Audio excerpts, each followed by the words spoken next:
જય માતાજી ફ્રેન્ડ્સ, જય Shri Krishna. Welcome back to Vaghela's ખાના ખજાના. તો આજે આપણે બનાવીશું વડાપાવનો નાનો ભાઈ એટલે કે મસાલા પેટીસ પાઉં. તો તમને જો મારી રેસીપી ગમે અને તમે હજુ સુધી મારી ચેનલને સબસ્ક્રાઈબ ના કરી હોય તો પ્લીઝ ચેનલને સબસ્ક્રાઈબ કરવાનું બિલકુલ ના ભૂલતા. તો ચાલો શરૂ કરીએ. તો પહેલાં બટાકાનો મસાલો બનાવીને રેડી કરીશું. તો તેના માટે મેં અહીંયા 3 બટાકાને બાફીને છૂંદીને રેડી કરી લીધા છે. હવે તેને વઘાર કરીશું. તો કડાઈમાં 2 ચમચી જેટલું તેલ એડ કર્યું છે. તેલ ગરમ થઈ ગયું એટલે તેની અંદર રાઈ એડ કરી છે. અડધી ચમચી જેટલું જીરું એડ કર્યું છે.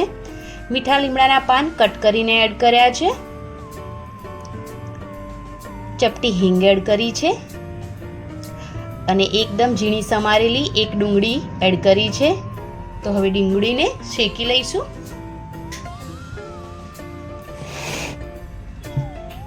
તેની સાથે લીલા મરચાં અને આદુ લસણની પેસ્ટ એડ કરી છે.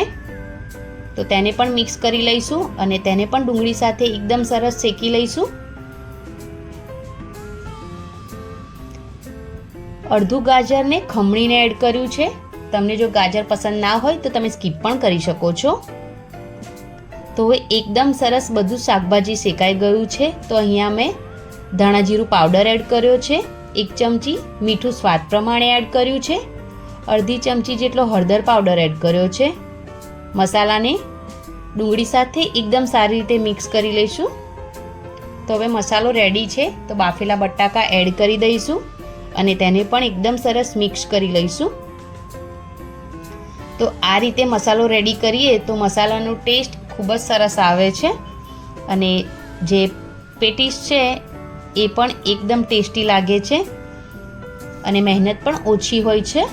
તો મસાલો રેડી થઈ ગયો છે. તો અહીંયા મેં ગેસની ફ્લેમ બંધ કરી દીધી છે અને ત્યાર પછી થોડો લીંબુનો રસ અને ધાણા એડ કરી દીધા છે અને તેને પણ એકદમ સારી રીતે મિક્સ કરી લીધા છે.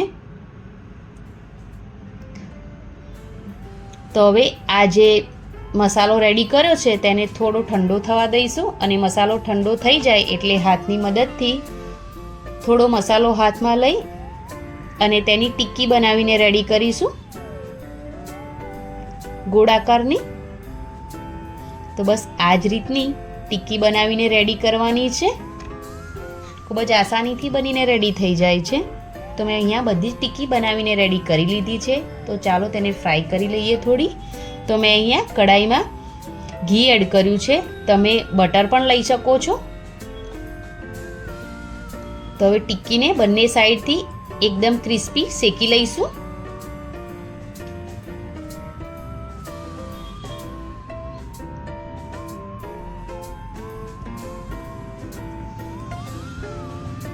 બંને સાઈડથી એકદમ ક્રિસ્પી ટિક્કીને શેકી લેવાની છે હળવા હાથેથી ફેરવીને. તો અહીંયા એકદમ સરસ ટિક્કી ઉપરથી એકદમ ક્રિસ્પી થઈ ગઈ છે.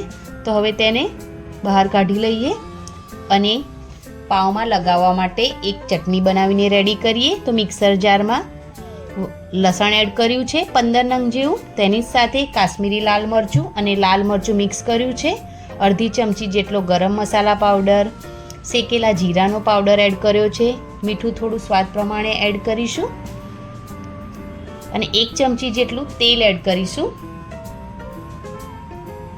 અને હવે થોડા ધાણા મેં અહીંયા એડ કર્યા છે અને થોડું પાણી એડ કરીશું અને તેને પીસી લઈશું. તો ચટણી રેડી થઈ ગઈ છે. લસણનું પ્રમાણ થોડું વધારે રાખવાનું છે. તો અહીંયા મેં કડાઈમાં ઘી એડ કર્યું છે 1 ચમચી જેટલું અને તેની અંદર જે ચટણી બનાવીને રેડી કરી છે તેને એડ કરી છે. તેની સાથે થોડા ધાણા એડ કર્યા છે.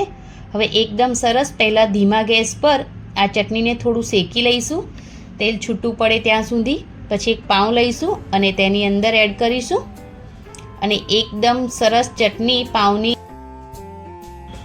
બધી જ સાઈડે લગાવી દઈશું.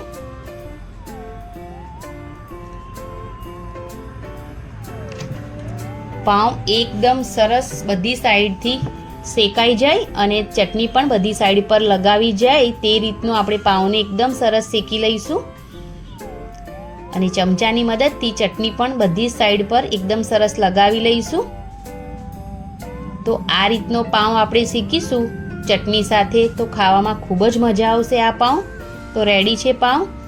હવે પાઉંની અંદર જે ટિક્કી બનાવીને રેડી કરી છે તેને મૂકી દઈશું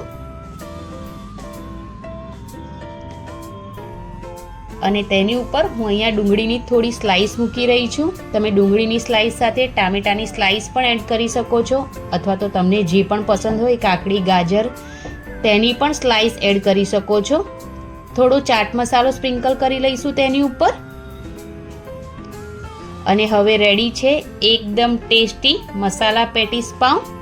તો છે ને ખૂબ જ આસાન રેસીપી. તો તમને જો મારી આજની આ રેસીપી ગમી હોય તો પ્લીઝ ચેનલને સબસ્ક્રાઈબ કરવાનું બિલકુલ ના ભૂલતા. લાઈક, કોમેન્ટ અને શેર કરવાનું બિલકુલ ના ભૂલતા. એકદમ ઇઝી રેસીપી છે, જરૂરથી ટ્રાય કરજો અને ચેનલને જરૂરથી સબસ્ક્રાઈબ કરજો. તમે ચેનલને બિલકુલ સબસ્ક્રાઈબ નથી કરતા તો મને સપોર્ટ જરૂરથી કરજો. કોમેન્ટ પણ જરૂરથી કરજો. અને એકદમ ટેસ્ટી એવો મસાલા પેટીસ પાઉં જરૂરથી બનાવજો. Thanks for watching. Bye bye. Take care. જય માતાજી.